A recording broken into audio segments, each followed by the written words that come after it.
ब्राह्मण के केवल 6 कर्म है, पढ़ना पढ़ाना, दान देना, यज्ञ करना और यज्ञ कराना। और हम सिद्धांत भी सुदामा ने पूरा निष्पादित किया। सुदामा कभी भी भगवान कृष्ण के पास जाने के लिए तैयार है। भगवान ने मति को फेरा और सुदामा गए। सुदामा जब गए हैं तो सुदामा जी का द्वारिकाधीश के महल में अप्रतिहत प्रवेश है। जो अभी भजन में हुआ कि अरे द्वारपालो, यह भागवत में कहीं वर्णित नहीं। अप्रतिहत प्रवेश सुदामा का है। कैसे? अध्यात्म की दृष्टि देखिए। द्वारिकाधीश के महल में जाने के लिए 3 द्वार हैं और 3 आंगन पार करके तब अंतः महल में प्रवेश हुए।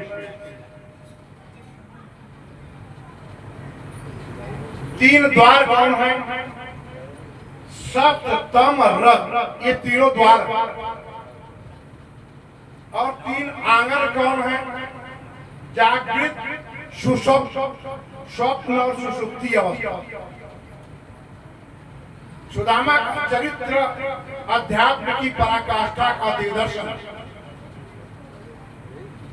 और यही 3 आंगन, ये तुर्यावस्था,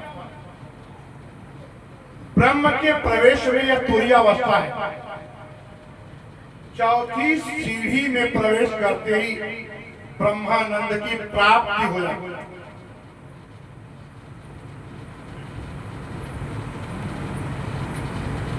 और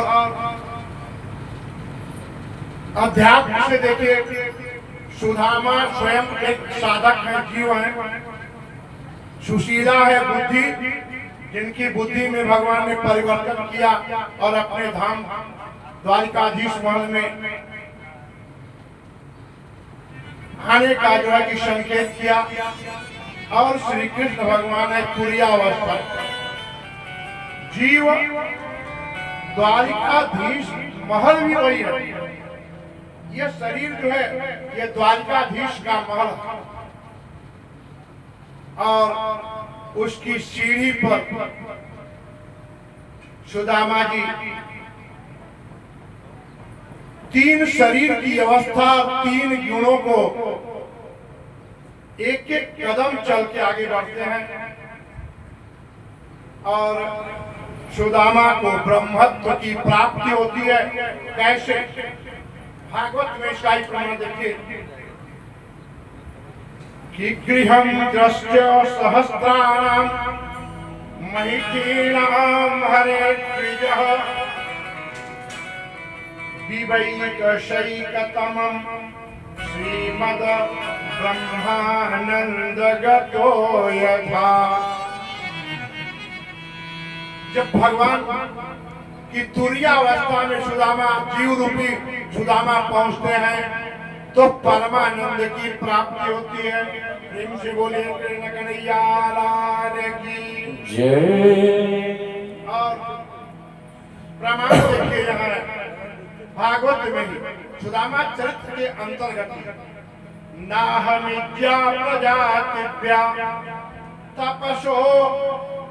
तपसो मपसे नवा तुष्येहं सर्वभूतानां गुरुसुस्त्री सुश्रिया यथा। सुदामा जीव और आत्मा की तुर्यावस्था का मिलन सुदामा का चरित्र है। और इनका महल में अप्रतिहत प्रवेश, कहीं भी इसकी चर्चा नहीं है। और सुदामा की इतनी भगवान ने सेवा किया कि तमाम हमारे कवि जो है इतनी कथा कहते हैं कि भगवान की अश्रुधारा से भगवान ने सुदामा जी के चरण का प्रक्षालन किया। सारी 16,108 रानियां एकदम आश्चर्यचकित हैं कि जिससे